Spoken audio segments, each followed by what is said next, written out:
હરે કૃષ્ણ. પાદાભ્યંગ 2000 વર્ષ જૂની આ પ્રણાલી છે. પાદાભ્યંગ વિશે થોડી માહિતી તમને આપું. તમામ આયુર્વેદિક ઉપચારની માતા પાદાભ્યંગ મહત્વપૂર્ણ લાભોની ખાતરી આપે છે. વિશ્વની મોટા ભાગની પરંપરાગત દવા પ્રણાલીઓમાં આયુર્વેદિક માલિશને મહત્વ આપવામાં આવ્યું છે. પાદાભ્યંગ દ્વારા રક્ત પરિભ્રમણ પ્રણાલીને જીવંત બનાવવામાં આવે છે અને આ રક્ત પરિભ્રમણ પ્રણાલીનો એક ભાગ એવા લસિકા પ્રવાહને સક્રિય કરીને શરીરની રોગ પ્રતિકારક શક્તિ પણ મજબૂત બનાવે છે. આયુર્વેદમાં આપવામાં આવતી એક વિશિષ્ટ માલિશ પાદાભ્યંગ અથવા પગની માલિશ છે. પગ અને ખાસ કરીને તેના તળિયામાં ચોક્કસ બિંદુઓ હોય છે જ્યાં શરીરના વિવિધ અવયવો સાથે સંબંધિત ચેતા અંત એકઠા થાય છે. એક અગ્રણી માલિશ કેન્દ્રના નિષ્ણાંતોના જણાવ્યા મુજબ પાદાભ્યંગમાં આ બિંદુઓ પર દબાણનો સમાવેશ થાય છે અને તેથી તે તેની બીમારીઓથી શરીરને રાહત આપે છે. તેથી તેને તમામ આયુર્વેદિક ઉપચારની માતા પણ કહેવામાં આવે છે. આ ઉપચાર પ્રણાલીના થોડા ફાયદાઓ વિશે જાણીશું. શરીરમાં વાત, પિત્ત અને કફને નિયંત્રણ કરશે. ઘૂંટણ, કમરના દુખાવામાં રાહત કરશે. શરીરની ગરમીને એટલે કે તજા ગરમીને નિયંત્રણ કરશે. આંખોની માંસપેશીઓને મજબૂતી મળશે. વેરિકોઝ વેઇન માટે ફાયદાકારક નીવડશે. અનિદ્રાની બીમારીમાં રાહત થશે. બ્લડ સર્ક્યુલેશનમાં સુધારો થશે. માથાનો દુખાવો કે માઇગ્રેન ઓછું કરશે. રોગ પ્રતિકારક શક્તિ વધારવામાં મદદ કરશે. શરીરના કોઈ પણ દુખાવામાં રાહત કરશે અને બીજા ઘણા બધા સ્વાસ્થ્ય સુધારાઓ મળશે. કાંસ્ય ધાતુ વડે છે ઉપચાર કરવો એ ખૂબ જ આરામદાયક રહેશે. માત્ર 12 મિનિટમાં ડિટોક્સિફિકેશન કરો. આ ઉપચાર સ્પેશિયલ વૈદિક ઘી સાથે કરવામાં આવશે. હવે થોડી માહિતી ગીર ગાયના વૈદિક ઘીની. ગીર ગાયનું દેશી વલોણા પદ્ધતિથી તૈયાર કરેલું વૈદિક ઘીના અનેકો સ્વાસ્થ્ય ફાયદા છે. આયુર્વેદની સૌથી મૂલ્યવાન ખાદ્ય પદાર્થોમાંની એક ગીર ગાયનું વૈદિક ઘીમાં અવિશ્વસનીય ઉપચાર ગુણ હોય છે. ગીર ગાયનું વૈદિક ઘી નિયમિત સેવન કરવાથી તંત્રિકા તંત્ર અને મસ્તિષ્કને પોષણ મળે છે. ગીર ગાયનું વૈદિક ઘી 100 ગુણોથી ભરપૂર હોય છે. દરરોજ 2 ચમચી ઉપયોગમાં લેશો તો કફ, અનિદ્રા, કોલેસ્ટ્રોલ અને માઇગ્રેન જેવી સમસ્યા દૂર થશે. ગીર ગાયનું વૈદિક ઘીમાં ફેટી એસિડ હોય છે જેથી વેટ લોસમાં પણ મદદરૂપ થાય છે. ગીર ગાયનું વૈદિક ઘીમાં એન્ટીઓક્સિડન્ટ્સ ભરપૂર હોવાથી ઇમ્યુનિટી સિસ્ટમ પણ વધે છે. ગીર ગાયનું વૈદિક ઘીમાં ફોસ્ફરસ દાંત મજબૂત બનાવે છે તથા મેટાબોલિઝમને યોગ્ય રાખી વજન પણ કંટ્રોલ કરે છે. ગીર ગાયનું વૈદિક ઘીમાં સેચ્યુરેટેડ ફેટ હોય છે જેનાથી કોલેસ્ટ્રોલ ઘટે અને હાર્ટ હેલ્ધી રહે છે. ગીર ગાયના ઘીને પગના તળિયામાં ઘસવું જોઈએ. કાંસાની વાટી કે હાથેથી રોજ રાત્રે સૂતી સમયે. અને બીજી જગ્યા છે નાભી. નાભીમાં 3 ટપકા નાખ્યા ત્યારબાદ થોડું શું હલકું શું ઘી એક આંગળીમાં લઈને નાભીના આજુબાજુ 21 વખત એન્ટી ક્લોક અને 21 વખત ક્લોકવાઇઝ જેન્ટલી મસાજ કરવું જોઈએ. અને ત્રીજું નાક એટલે કે નસ્ય.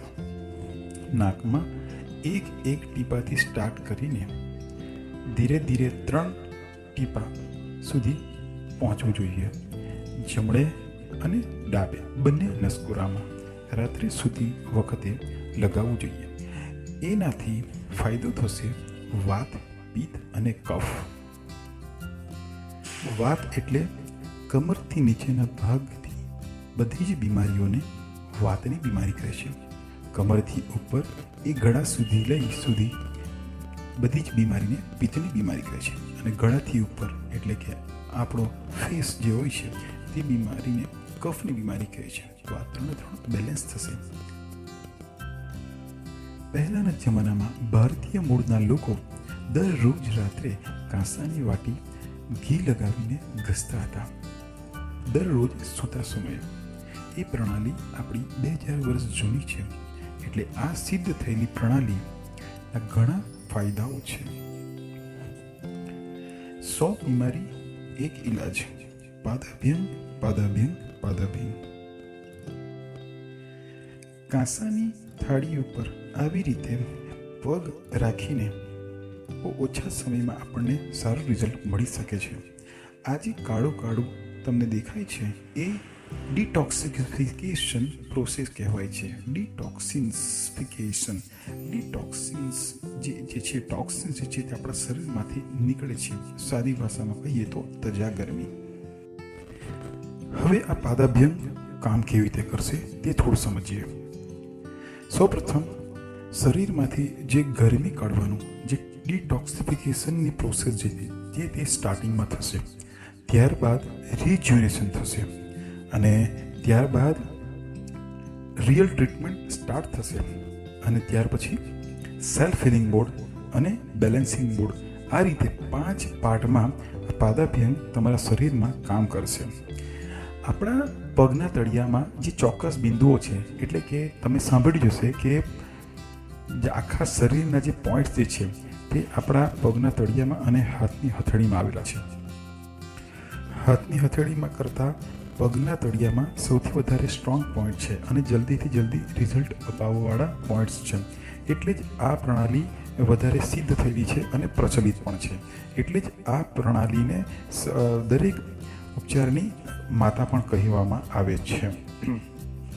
સૌપ્રથમ આપણા જે શરીરના જે પોઈન્ટ્સ છે તે અમુક સમય પછી ડીએક્ટિવ થાય છે, તો એને એક્ટિવ કરશે ડિટોક્સિફિકેશનની પ્રોસેસ દરમિયાન જ.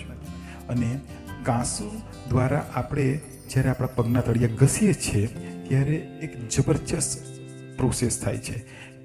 શાસ્ત્રની અંદર પણ આનો ઉલ્લેખ થયો છે કાંસા માટે કે એને કીધું છે કે કાંસ્યમ બુદ્ધિ વર્ધનમ. એટલે કાંસુ એક એવું બુદ્ધિશાળી ધાતુ છે કે એક જ સમયમાં 2 પ્રક્રિયા કરશે. એક તમારું ઇન્ટેક કરવાનું એટલે તમારા શરીરમાં ઘી પચાવવાનું કામ કરશે અને બીજું તમારા શરીરમાંથી ટોક્સિન્સ કાઢવાનું પણ કામ કરશે. આ રીતે પ્રોસેસ કરશે. પગના તળિયા ઘસાવાથી ધીરે ધીરે તમારા શરીરમાં આંખે સુધી પ્રસરશે. એ તમારા માથાના વાળ સુધી તમને રિઝલ્ટ અપાવશે. પાદાભ્યંગ કરવાના અનેકો સ્વાસ્થ્ય ફાયદા છે જો તમે આને રોજિંદા જીવનમાં તમે આ એપ્લાય કરો તો. અને આનો બેસ્ટ ટાઈમ યુઝ કરવાનો છે રાત્રેનો, સૂતા સૌ વખતનો છે. આ પ્રણાલી યુઝ કર્યા પછી આપણે 2 કલાક સુધી મોજા પહેરવાના રહેશે. એના કારણે આ જે ઘી જે આપણે અભ્યંગ તરીકે જે યુઝ કર્યો છે તો એ આપણા શરીરમાં પચાવવાનું કામ કરશે. કારણ કે આને એવું કીધું છે કે જો તમે આ પ્રણાલી યુઝ કર્યા પછી જેવો પગ તમે જમીન પર રાખો છો તો એ 0 થઈ જાય છે. એટલે એને બહુ વેલ્યુએબલ છે આ ઘી, એટલે એને આપણે સાચવવાનું હોય છે. પાદાભ્યંગ પ્રણાલીનો માત્ર ને માત્ર રવિવારે જ ઉપયોગ કરવા માટે નિષેધ કહ્યું છે.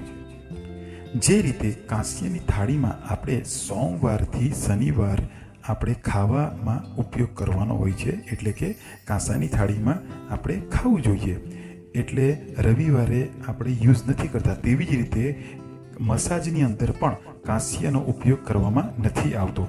એટલે અમે તમને રેકમેન્ડ કરીએ છીએ કે રવિવારે આ પાદાભ્યંગ પ્રણાલી ના કરવી જોઈએ. ધન્યવાદ. વધુ માહિતી માટે સ્ક્રીન પર આપેલા નંબર પર તમે ડાયલ કરીને વધારે જાણકારી મેળવી શકો છો.